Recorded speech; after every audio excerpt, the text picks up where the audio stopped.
अस्सलामुअलैकुम student, math 104 की assignment 1 आई थी, जिसमें उन्होंने हमें कहा था कि आपने जो असाइनमेंट है ना वो वर्ल्ड में करवानी है, यानी एमएस वर्ल्ड में आपने हमें सबमिट करवानी है। तो उन्होंने हमें 4 क्वेश्चन दे दिए थे। अब ये जो मैंने क्वेश्चन की यहाँ पे स्क्रीनशॉट ले लिया है, आपसे मैं माजरत करती हूँ कि यहाँ पे मेरी क्वेश्चन 1 की जो है ना वो स्क्रीनशॉट नहीं ऐड हो सकी, तो मुझे मिली नहीं। मैं काफ़ी देर एलएमएस खोलती रही हूँ, मुझसे खुला नहीं है। तो खैर हम अपने क्वेश्चन की तरफ चलते हैं, जहाँ पे यहाँ पे क्वेश्चन 2 है, 3 है और 4 है। 1B हम करेंगे, ठीक है। अब इसका मैं सोल्यूशन बताती हूँ और समझाती हूँ कि उन्होंने ये क्वेश्चन कैसे कैसे करने हैं हमने। तो ये मैंने PDF में कुछ कर लिए। सबसे पहले क्वेश्चन नंबर 1 है, ठीक है, जिसमें वो कह रहे हैं 1 + 4 + 7 और ये क्वेश्चन लिखा हुआ है। कंडीशन हमें उन्होंने ये दे दी है कि n बड़ा या बराबर है 1 से। सबसे पहले हमने बेसिक इसका स्टेप करना है, जिसमें कह रहे हैं कि P1 इज़ ट्रू, ठीक है। लेफ्ट हैंड साइड में सबसे पहले 1 है, हमने ये 1 है, ठीक है। अब हमने राइट हैंड साइड लेनी है ये वाली। एक मिनट, हमने अब राइट हैंड साइड ये वाली लेनी है। तो क्या करना है कि इधर 1 पुट करेंगे n की जगह, तो हमें 1 मिल जाएगा। अब देखें ये भी 1 है और फिर ये भी 1 है। जब ये दोनों 1 होंगे तो इसका मतलब क्या होगा कि यहाँ पे जो इक्वेशन है ना ये होल्ड करती है, यानी ये जो इक्वेशन है ये आगे भी जाएगी। उसके बाद इंडक्शन स्टेप करना है, ठीक है। Let P K is true then Pk+1 is also true. अब हम क्या करेंगे कि पहले जहाँ पर n है ना, ये जो n है ये और ये 3n, यहाँ पे हम k पुट करेंगे और फिर हम आगे k+1 पुट करेंगे। ये अब नीचे देख, पहले मैंने क्वेश्चन लिखा है, फिर हमने कहा है कि पुट n इक्वल है k के।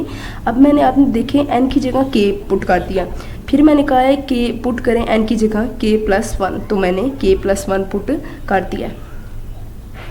उसके बाद लेफ़्ट हैंड साइड मैंने लिया है ये वाली, तो ये वाली नहीं, ये, हाँ जी, लेफ़्ट हैंड साइड इसकी भी ली है और इसकी भी ली है। अब देखें यहाँ तक तो दोनों की सेम थी ना, तो मैंने दोनों में से सिर्फ एक को लिख लिया, ठीक है। ये मैंने एक को लिख लिया और दूसरे की भी ये लिख दिया। अब आप ये देखें कि इसको करें तो हमारे पास ऊपर आंसर क्या आया था, k3k-1 2, तो मैंने इसकी जगह ना ये वाला लिख लिया, ठीक है। मैंने वो लिख दिया, इसको एज इट इज़ लिख दिया। अब इसको मैंने सिंप्लीफाई किया हुआ है, यहाँ पे ये k3 को k से मल्टीप्लाई किया हुआ है, तो 3 में से -1 करें तो इसके बाद इधर आ जाए। ये भी एज इट इज़ लिख दिया मैंने और इसको मैंने सिंप्लीफाई कर दिया, आप खुद भी देख सकते हैं। अब इसको मैंने क्या किया कि नीचे 2 डाल के वो कर दिया, ऊपर से उसको मल्टीप्लाई किया है।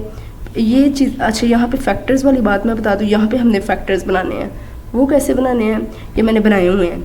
3k2 + 5k + 2 और ये फैक्टर्स ऐसे बनते हैं, ठीक है। 3k + 2, अब 3 2 बार क्या कितना होता है 6 और 3 2 बार 6, 3k और 2k, ठीक है। ये हमने प्लस किया तो यहाँ से हमने k कॉमन ले लेना है और यहाँ से हमने 1 कॉमन ले लेना है। तो अंदर हमारे पास 3k + 2 आ जाएगा और बाहर हमारे पास k + 1 आ जाएगा। तो हमने ये इधर लिख देना है। अब हमने इसको तोड़ देना है। हमने इसका जो आंसर था ना वो किसके इक्वल लाना था, ये जो है ना इस तरह का हमने इसके इक्वल लाना था।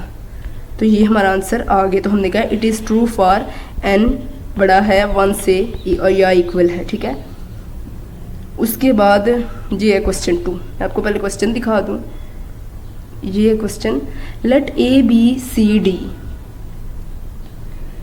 सी डी सेट है रियल नंबर के इफ़ a छोटा या बराबर है b से एंड d छोटा है 0 से, देन प्रूव डैट DA+C। ये आप क्वेश्चन देख लें, इसको हमने क्या करना है, प्रूव करना है। तो हम अपने क्वेश्चन की तरफ चलते हैं।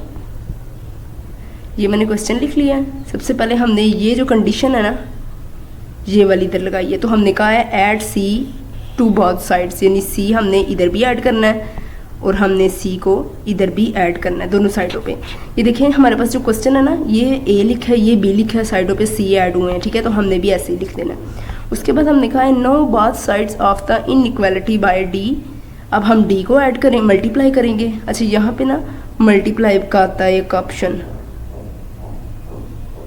वो मैंने शायद छोड़ दिया है। हमने D को मल्टीप्लाई किया है।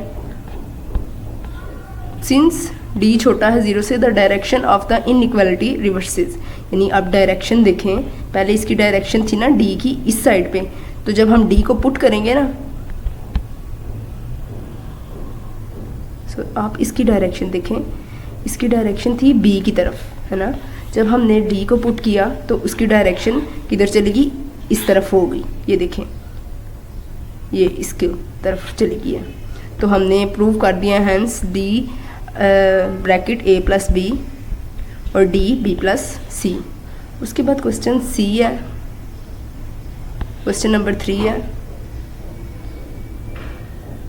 कहते हैं कि let A and B be non empty subsets of a universal set U, then prove that A intersection B complement union A intersection B equal है ए के। तो ये मैंने क्वेश्चन लिख लिया है। सबसे पहले हमने इसके ऊपर डिस्ट्रीब्यूटिव लॉ जो है ना वो अप्लाई करना है। तो ये देखें, ये और इसको इकट्ठा कर लेंगे, ए को हम वो कह लें कि कॉमन ले लेंगे, ठीक है। ए इंटरसेक्शन को हमने कॉमन ले लिया और अंदर ने इकट्ठा कर दिया बी कंप्लीमेंट यूनियन बी। अब हमने इसको पकड़ा है।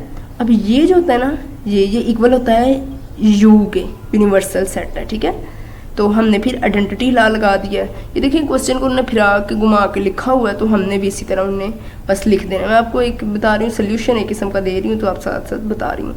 अब ए कंप्लीमेंट बी जो है वो क्या होता है, एलिमेंट्स डैट और in both A and B. कहते हैं कि वो एलिमेंट्स जो ए में भी हैं और वो एलिमेंट्स जो बी में भी हैं। एलिमेंट्स डैट और इन ए बट नॉट इन बी, कह रहे हैं कि वो एलिमेंट्स जो ए में तो हैं मगर बी में नहीं है, बट नॉट इन बी। तो आपने वैसे क्वेश्चन का जो आंसर है ना वो यहाँ तक ही लिखना है। ये वाला नीचे वाला बस आपको मैंने समझाने के लिए लिखा हुआ है। उसके बाद है question 4। A survey of 130 science students record whether they have studied France, German or both language. चीज़ द रिज़ल्ट आर 75 स्टूडेंट जो उनसे फ्रांस में पढ़ते हैं, जो 40 स्टूडेंट्स हैं वो जर्मन में पढ़ते हैं और जो 15 स्टूडेंट्स हैं वो फ्रांस में भी पढ़ते हैं और जर्मन में भी पढ़ते हैं। Calculate the number of students who studied neither France not German, studied only German. अब हम इसका जो आंसर है वो कर लेते हैं। ये मैंने क्वेश्चन लिख लिया, यहाँ तक तो आपका क्वेश्चन है हमारा यहाँ से शुरू हो रहा है। सबसे पहले हमने लिखा कि जो टोटल स्टूडेंट है वो 130 है। फिर हमने लिखा कि वो स्टूडेंट जो जर्मन में पढ़ते हैं वो कितने हैं, वो हैं 40 और फ्रांस में कितने पढ़ते हैं, 15। जो जर्मन में भी पढ़ते हैं फ्रांस में भी पढ़ते हैं वो है 15।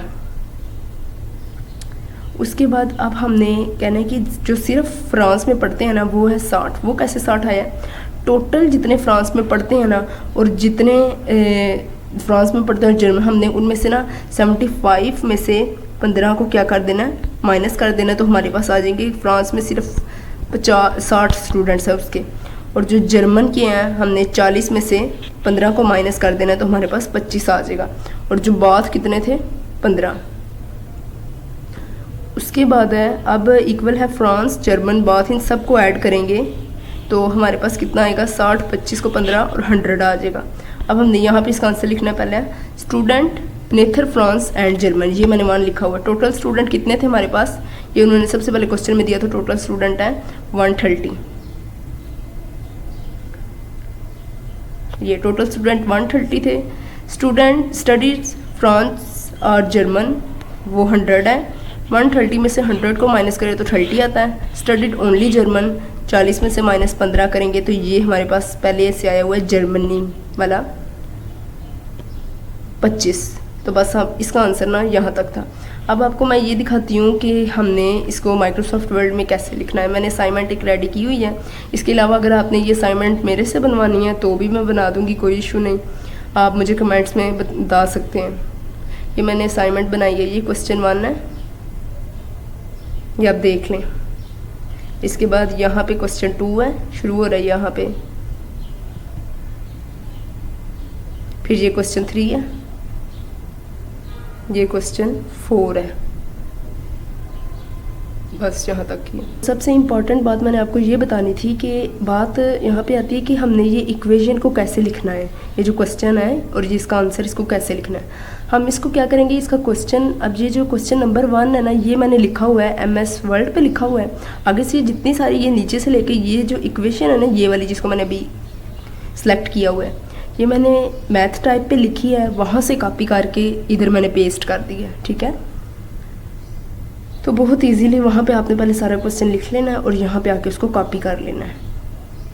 अगर आप कहते हैं तो मैं आपको बता देती हूँ, कॉपी कर लेना है। और मेरी आपसे रिक्वेस्ट है कि मेरे चैनल को सब्सक्राइब कर दें अगर आपको मेरी ये वीडियो पसंद आई है तो।